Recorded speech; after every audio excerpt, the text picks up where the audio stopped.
Giguère, j'ai 23 ans.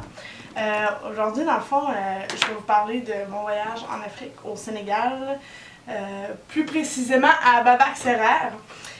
Juste pour commencer, dans le fond, ma situation avant le projet, j'avais un DEP en mécanique automobile. Et puis, j'ai travaillé pour Toyota Charlebourg, mais c'est un peu difficile de rentrer dans le métier d'homme, donc j'ai eu envie de lâcher.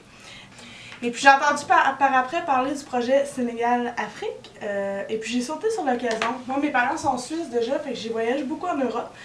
J'adore voyager, c'est quelque chose qui me passionne. Quand je suis venue, j'ai aimé le projet parce qu'en même temps, ça nous permettait de travailler sur nous-mêmes, de pouvoir parler avec des intervenants et tout. Ça nous aidait vraiment à se remettre en question et à savoir où est-ce qu'on voulait aller. Donc voilà, moi dans le fond, le voyage, il m'a beaucoup apporté parce que j'ai pu me remettre en question puis vraiment me remettre les pieds sur terre, mes valeurs, vraiment d'apprécier les choses banales, comme de l'eau froide. Il faisait tellement chaud là-bas, il faisait 35-40 degrés tout le temps qu'on n'avait pas d'eau froide, c'était de l'eau comme tiède, chaude, très chaude. Fait que finalement, tout ça fait en sorte que quand on revient, on apprécie vraiment prendre une douche. Parce que moi, faut dire, j'étais dans une maison qui avait, une maison, on s'entend, les maisons là-bas, c'est en briques, c'est 4 murs, c'est pas gros. On se lavait au seau, les toilettes c'était un trou, j'avais pas d'électricité, donc le temps d'adaptation a été dur. La première semaine, ça a été très difficile, mais après ça, je voulais plus revenir. Je voulais plus revenir parce que les gens, ils sont tellement gentils, attentionnés et tout. Ils appellent ça la teranga, dans le fond. C'est quelque chose que j'ai retenu beaucoup là-bas. C'est que la teranga, ils t'accueillent, mais ils t'accueillent tellement bien que t'as plus d'intimité. Puis l'intimité, c'est difficile parce qu'au Canada, on est habitué d'avoir de l'intimité, on est habitué si on a envie d'être seul, d'être dans sa chambre et tout.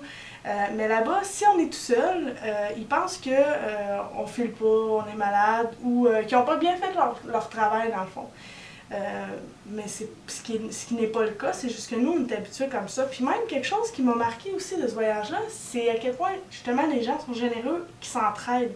Juste pour donner une idée, on avait acheté, ils appellent ça une pastèque, c'est un melon d'eau. Et puis, elle m'a donné un morceau de melon d'eau. Elle a fait le tour des familles autour juste pour leur en donner parce qu'eux, ils n'en avaient pas non plus. Fait que je me dis, ici, là, on mange un melon d'eau, là, s'il nous en reste, on ira pas voir le voisin, voir s'il en veut, là. Fait que, tu sais, c'est comme ça que je me dis, crème, on est vraiment dans une société où ce que les gens, l'argent, la technologie et tout, c'est vraiment important. Moi, j'ai vécu l'expérience vraiment le fun parce que de A à Z, j'ai vraiment apprécié les changements. On se rend compte aussi qu'on est 10 à 15 ans plus avancés que eux là-bas. Mon choix d'orientation, il a changé. Changé en fait, c'est que j'étais en processus pour rentrer dans l'armée avant mon départ. J'avais une crainte par contre, vu que j'avais vécu de l'intimidation dans le milieu d'hommes en mécanique. Mais là, je dirais, depuis que j'ai vécu le voyage, j'ai pris confiance en moi, j'ai vraiment apprécié tout là-bas, donc ça m'a changé sur ce côté-là. Puis, en revenant, j'avais une offre de l'armée qui m'attendait pour devenir conducteur dans l'armée canadienne, et j'ai dit oui tout de suite, sans hésiter. Donc, le 14, je pars en entraînement 3 mois à Saint-Jean. C'est vraiment quelque chose que j'avais hâte de savoir, ça me faisait peur un peu, mais le voyage m'a tellement donné confiance en moi, m'a poussé à mes limites, que l'armée me fait même plus peur. Donc voilà pour ma carrière et en gros le début du projet, mon projet, le projet entre autres. Moi je vous souhaite à tous de faire un voyage comme ça un jour, ou sinon si vous voulez y aller, foncez. C'est la seule chose que je peux dire.